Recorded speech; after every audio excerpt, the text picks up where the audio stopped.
Halo Smart Viewers, sesuai dengan janji saya sebelumnya, kini saya sudah bersama dengan Ibu Rida Zuraida sebagai Faculty Member of Industrial Engineering Department BINUS University yang melakukan penelitian untuk mengetahui kesiapan seseorang dalam mengemudi khususnya dalam hal kesadaran atau tingkat fokus seseorang. Nah, penelitian ini rasanya sangat penting untuk dibahas ya agar masing-masing dari kita dapat meminimalisir kemungkinan kecelakaan yang mungkin disebabkan oleh diri kita sendiri. Nah, jadi mari kita bahas langsung dengan Ibu Rida. Halo Ibu, apa kabar Ibu? Halo Mas Wahyu, kabar baik. Gimana Mas Wahyu kabarnya? Alhamdulillah juga sehat Ibu. Ya Ibu, selamat datang di Live Tech, di mana kita bakal ngobrol-ngobrol tentang hasil penelitian Ibu nih Bu ya, yang bisa mengukur kesiapan seseorang dalam mengemudi ya Bu. Nah tapi sebelum kita membahas mengenai hal tersebut nih Bu, tentang hasil penelitian Ibu tadi yang bisa mengukur kesiapan mengemudi khususnya dalam hal kesadaran ya Bu. Sebenarnya berapa sih Bu persentase standar kesadaran atau fokus yang harus dipenuhi oleh seseorang itu dalam mengemudi Bu? Baik. Ini pertanyaan menarik ya Mas Wahyu, itu pertanyaan yang dulu juga waktu saya belum terlibat dalam penelitian seperti ini, itu yang saya tanyakan gitu. Ibarat itu kalau manusia itu kalau kayak baterainya itu udah full apa belum sih, siap nggak sih buat mengemudi ya, itu makanya mungkin keluar pertanyaan dengan berapa persentase kesadaran seseorang itu dikatakan siap mengemudi. Nah, pertanyaan itu agak susah untuk menjawabnya. Kalau kita melihat pekerjaan mengemudi ya, pekerjaan itu kan harus terus dilakukan terus-menerus ya, merupakan pekerjaan yang full time. Namun persentase kesadaran itu nggak bisa diukur semudah kita ngukur ukuran kertas atau apa ya, tidak seperti itu. Namun yang bisa saya katakan nih mengenai kesadaran, manusia kan memiliki diatur oleh otak kita ya. Nah, otak kita itu sangat kompleks. Nah, dalam pekerjaan mengemudi, kita itu butuh yang namanya kemampuan untuk mengolah informasi. Nah, dalam mengemudi, informasi yang diolah itu berupa visual dan auditori, serta kemampuan kita untuk memberikan reaksi secara psikomotor, jadi gerakan gitu ya. Nah, dikatakan kita bisa siap itu kalau kapasitas otak kita itu masih bisa menerima respon auditori atau penglihatan, pendengaran dan penglihatan, sehingga kita bisa memberikan respon yang tepat gitu.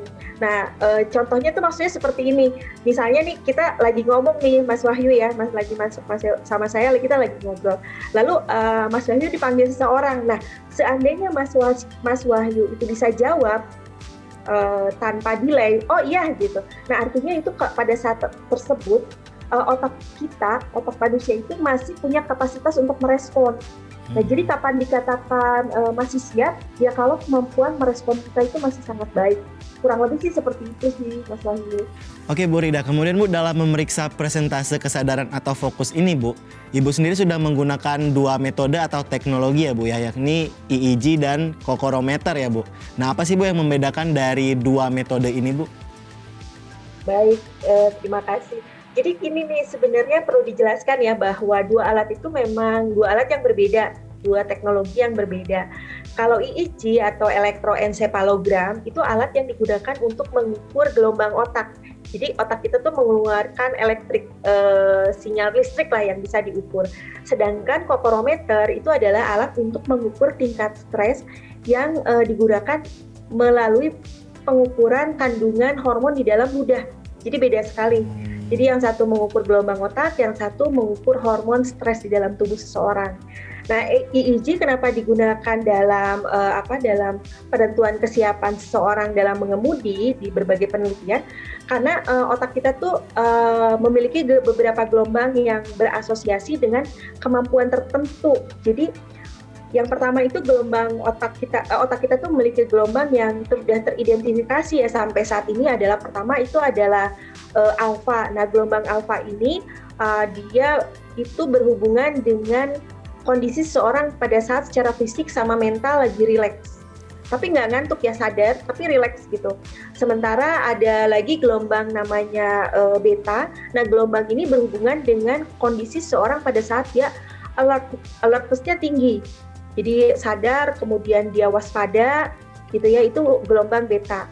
Kemudian ada gelombang theta, Nah ini gelombang ini biasanya mendominasi otak kita pada saat kita microsleep, kemudian ngantuk berat, kemudian kalaupun sedang tidur, tapi light sleep ya, atau kalau sedang tidur sudah cukup lama itu dalam kondisi bermimpi, itu theta yang mendominasi. Kemudian ada gelombang delta. Nah gelombang delta itu mendominasi otak di kita itu pada saat kita dalam kondisi deep sleep. Jadi kalau tidur itu nggak ada mimpinya. Pokoknya nggak ingat apa-apa lah. Nah itu gelombang yang mendominasinya itu adalah gelombang delta. Lalu ada lagi gelombang gamma. Nah kalau gelombang gamma itu berasosiasi dengan kemampuan mental awareness yang lebih tinggi. Nah ini biasanya di orang-orang tertentu aja si gamma itu mendominasi gitu. Nah, tadi dibilang EEG yang teknologi ini untuk mengukur kewaspadaan pengemudi gimana? Ya, karena bisa menentukan seseorang itu gelombang otak yang mendominasinya yang mana.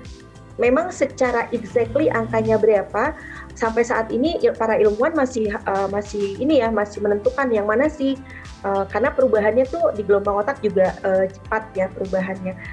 Jadi jika ditanyakan si EEG ini untuk mengukur kewaspadaan berapa persentasenya, itu biasanya diukur dari satu orang ke orang tuh lain-lain. Jadi misalnya saya nih diukur pada saat lagi waspada banget itu berapa, ya. Nah lagi ngantuk itu berapa. Nah berarti range saya itu adalah dari sekian sampai sekian. Nah dikatakan kita itu sudah menurut kewaspadaan, itu batas setiap orang berbeda-beda. Gitu berbeda-beda. Nah kemudian yang tadi ya kokorometer itu untuk mengukur stres. Jadi kalau yang kokorometer itu kita tidak bisa secara direct setelah seseorang diukur hormon alfa amilasenya dari ludah itu dibilang oh Anda siap, oh Anda tidak siap untuk mengemudi. Tetapi lebih menunjukkan saat itu orang tersebut lagi stres apa enggak. Nah kenapa sih alat ukur stres kok diukur atau digunakan pada seseorang yang mau diuji kesiapannya mengemudi, karena pada saat seseorang tidak siap mengemudi ya, kemudian dia lelah, maka tubuh secara alami itu mengeluarkan hormon-hormon yang berhubungan dengan stres. Ada hormon kortisol, mungkin teman-teman sering dengar ya, paling sering dengar tuh hormon kortisol. Lalu ada adrenalin dan satu lagi norepinefrin. Itu sih Mas Wahyu. Oke, jadi begitu ya Bu perbedaannya Bu untuk EEG, tadi gelombang otak, kokorometer untuk hormon Bu ya. Nah kalau untuk segi tingkat keakuratannya Bu, mana yang lebih tinggi Bu antara kedua metode ini Bu? Dan faktor apa sih Bu yang mempengaruhi keakuratan dari masing-masing metode tersebut? Baik, nah kalau akuratnya itu dua-duanya sangat akurat, tapi dengan tujuan yang berbeda nih Mas Wahyu. Jadi kalau tadi ya kokorometer dia akan sangat akurat mengukur tingkat stres seseorang, terutama stres akut. Jadi tingkat stres itu ada dua jenis secara umum ya. Pertama adalah stres kronis, yang kedua adalah stres akut. Kalau stres kronis itu yang stres karena dibentuk terus ya, misalnya kurang tidur berhari-hari, pekerjaan banyak, itu numpuk terus tuh stresnya. Nah itu kita sebut sebagai stres kronis. Sementara kalau yang akut itu misalnya tiba-tiba nih ditelepon nih Mas Wahyu ditanya, videonya udah siap atau belum, atau tugasnya udah siap belum? Nah, aduh belum. Nah itu adalah stres yang sifatnya akut. Nah itu paling akurat diukur oleh kokorometer. Sementara EEG dia sangat akurat mengukur perubahan gelombang otak. Nah, bagaimana dengan tadi ya, mana yang paling akurat mengukur kesiapan atau ketidaksiapan seseorang? Jika yang dibandingkan hanya dua alat ini, saya bisa menjawab yang lebih akurat itu EEG. Namun, untuk menentukan apakah seseorang siap atau tidak, harus disertai alat ukur lainnya. Itu sih yang saya jawab. Oke Bu, nah kemudian Bu dalam penggunaannya Bu, apakah EEG dan kokorometer ini sudah cukup praktis Bu untuk diterapkan ke masyarakat luas? Baik, mengenai sekarang kepraktisan ya, pastilah kalau yang namanya teknologi, kalau ketika sudah bisa digunakan oleh masyarakat luas, kan enak ya, orang juga tahu gitu bisa mengukur dirinya sendiri. Nah untuk EEG, karena dia awalnya alat ukur yang digunakan di kedokteran, jadi si EEG itu mengukur area gelombang otak di berbagai area. Jadi otak kita tuh ada beberapa area, ada area frontal, ada area temporal, ada area occipital, kemudian juga temporal occipital, kemudian parietal. Nah, setiap area otak itu berbeda-beda. Jadi seperti frontal misalnya itu berhubungan dengan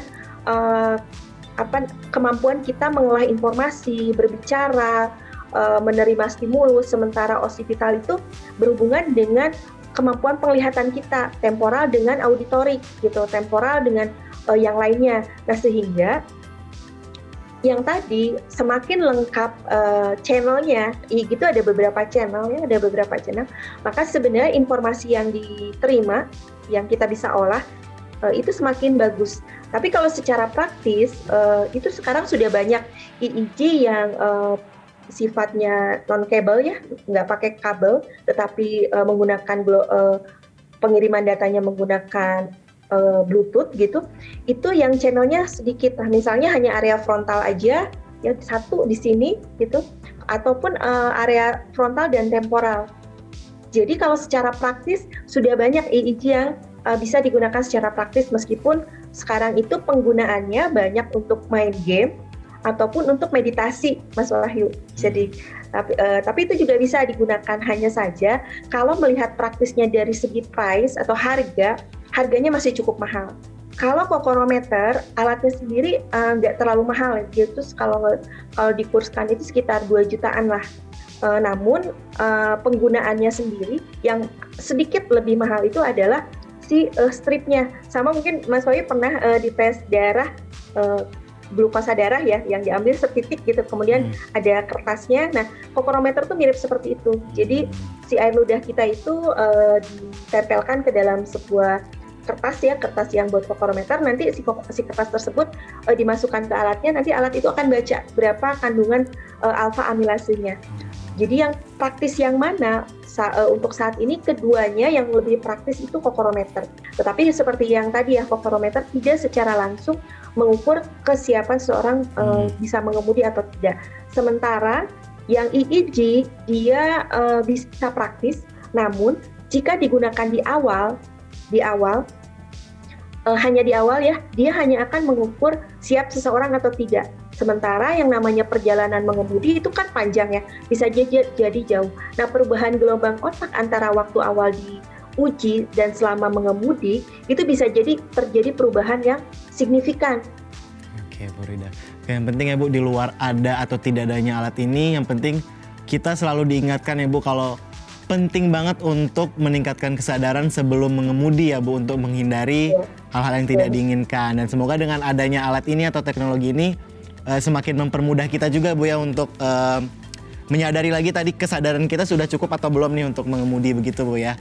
Baik Bu Rida, terima kasih banyak atas waktunya hari ini, udah ngobrol-ngobrol bareng kita di Live Tech. Terima kasih banyak untuk Bu Rida, sehat-sehat dan sukses selalu ya Bu. Baik, terima kasih. Nah, Smart Viewers, itulah tadi perbincangan kita dengan Ibu Rida. Tapi jangan kemana-mana terlebih dahulu, karena setelah yang satu ini, kita bakal mereview satu alat yang sangat-sangat menarik dan tentunya juga bermanfaat untuk kehidupan sehari-hari. Nah, penasaran seperti apa? Tetaplah bersama kami di Live Tech.